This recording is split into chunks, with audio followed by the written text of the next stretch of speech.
امانتوں پر ہے اور امانت داری پر ہے. بے ایمانی کا کوئی تعلق نہیں ہے.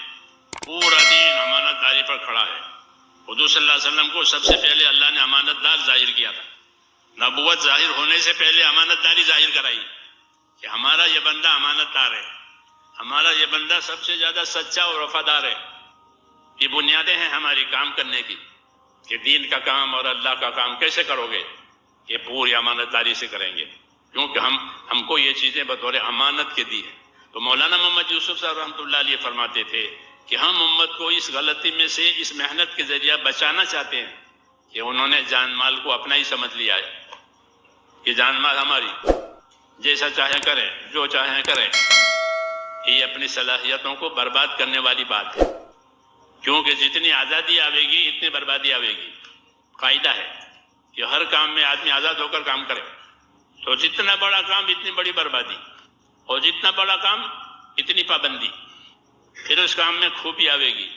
اور اس کو آزادی سے چلایا, ایک آدمی سائیکل آزادی سے چلاوے تو جو ایکسیڈنٹ ہوگا وہ ہلکا ہوگا کیونکہ سائیکل ہے, پیدل سائیکل ہے, اس میں زیادہ قوت نہیں ہے. ایک موٹر سائیکل کو چلاوے اور ایک گاڑی کو چلاوے, ہوائی جہاز کو چلاوے, سوچو کہ کتنا نقصان ہوگا آزادی کا. یہ جتنی طاقت اتنا نقصان. تو آدمی کو اللہ نے بہت سی طاقتیں دی ہے اور دیتے رہتے ہیں, پھر اس کا غلط استعمال ہو کہ یہ بہت بڑا نقصان ہے. آنکھوں کا استعمال, کانوں کا استعمال, دل دماغ کا استعمال, مال کا استعمال, اولاد کا استعمال. امام غزالی رحمۃ اللہ علیہ فرماتے ہیں ہر آدمی کی اولاد اس کے پاس اللہ کی امانت ہے. اولاد سے خوش ہوتے ہیں لوگ, نہیں ہوتی ہے تو مانگتے ہیں, دعا کراتے ہیں, وظیفے پڑھتے ہیں. جو اولاد کی طلب ہے, یہ اولاد رہنا نہیں چاہتے. تو جب دی ہے اولاد تو کس کام کے لیے دی ہے؟ یہ تھوڑی ہے کہ میرے مال کا وارث بنے, تو میں مال کا وارث بننے کے لیے دی ہے. کہ مال کا تو کیا وارث بنے گا, ہر آدمی اپنا مال چھوڑ کے جائے گا. ہر آدمی اپنا مال چھوڑ کے جائے گا. جی ہاں, اللہ کہتے ہیں میں وارث ہوں. وارث کون ہے؟ کہ اللہ. انا نحن نرث الارض ومن علیہا والینا یرجعون. یہ زمین اور زمین کی ساری چیزوں کے ہم وارث اللہ کہتے ہیں. یہ تو سب چلے جائیں گے, پھر ہم جس کو چاہیں گے دیں گے. اولاد اس لیے نہیں ہوتی کہ یہ وارث بنے. یہ اولاد تو اس لیے ہے کہ جو زندگی کی ذمہ داریاں اللہ نے باپ کو دی ہے یہ سنبھالے. ہمارے باپ نے یہ ذمہ داری سنبھالی تھی دین کی, ہم بھی وہی ذمہ داری سنبھالیں.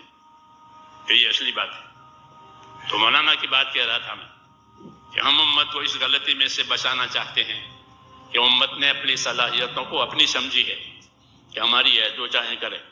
یہ راستہ صحیح نہیں ہے, بلکہ یہ صلاحیتیں امانت ہے اور یہ اس لیے دی گئی ہیں تاکہ اس کے ذریعے سے اللہ تعالیٰ کی اطاعت کی جائے. اطاعت پر آنا ہے کیونکہ رسولوں کی بعثت اور رسولوں کا دنیا میں اللہ کی طرف سے بھیجا جانا یہ خالص اللہ کی اطاعت کو زندہ کرانے کے لیے ہوتا ہے اور کسی کام کے لیے نہیں ہوتا. کہ رسول کیوں بھیجے گئے 1,24,000 جتنے بھی ہو, اور آخر میں جناب رسول اللہ صلی اللہ علیہ وسلم, کہ ان کا بھیجا جانا زمین پر صرف اس لیے ہے کہ لوگ اپنی صلاحیتوں کو اللہ کے حکموں پر لگاوے, برباد نہ کرے. کہ تمہاری صلاحیتیں بہت قیمتی ہے, ان صلاحیتوں کو حق پر لگانا ہے تاکہ اللہ کی اطاعت وجود میں آوے. نبیوں کا آنا اور ان کی دعوت, ان کی تعلیم, ان کا ارشاد خالص زمین پر اللہ کی اطاعت کو قائم کرانے کے لیے ہے. وما ارسلنا من رسول الا لیطاع باذن اللہ. کہ جب کبھی ہم نے کوئی رسول بھیجا ہے تو اس کے آنے کا اور بھیجنے کا صرف یہ مقصد ہوتا ہے کہ لوگ اس کے بتانے سے اللہ کی اطاعت پر اپنے آپ کو لگائیں. یہ رسولوں کی بعثت کا مقصد ہے. اپنی اطاعت نہ کرے, اپنے نفس کی اطاعت نہ کرے, اپنے ماحول کی اطاعت نہ کرے کہ جیسے لوگ کرتے ہیں ویسا کریں گے, جیسے لوگ چلتے ہیں ویسا. لیکن نہیں, تمہیں لوگوں کے پیچھے چلنے کے لیے نہیں کہا ہے, تمہیں تو نبی کے پیچھے چلنے کے لیے کہا ہے. ہاں, یہ ہمارا شرف ہے, یہ ہماری بزرگی ہے کہ اللہ تعالیٰ نے ہم کو کسی ایرے گہرے کے حوالے نہیں کیا ہے کہ نبی بھیجا ہے, اور نبی بھیج کر پھر اللہ نبی کی رہبری اپنے علم سے کرتے ہیں. نبی کو بھی اللہ ویسے نہیں چھوڑتے بلکہ نبی کی رہبری اللہ کریں گے.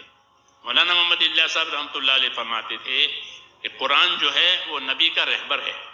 نبی ساری دنیا کا رہبر، ساری دنیا کی رہبری کرنے کے لیے حضور صلی اللہ علیہ وسلم کو بھیجا ہے، اور حضور صلی اللہ علیہ وسلم کی رہبری کے لیے یا آپ صلی اللہ علیہ وسلم کی رہبری کے لیے اللہ کا علم یعنی قرآن پاک. اس لیے ہمارا کام بہت اونچا ہے اور ہماری زندگی کا مقصد بہت اونچا. یہ معمولی چیزوں پر یہ زندگی لگ جاوے کہ اس سے زیادہ کوئی کھوٹ اور خسارہ نہیں ہے، بڑا خسارہ.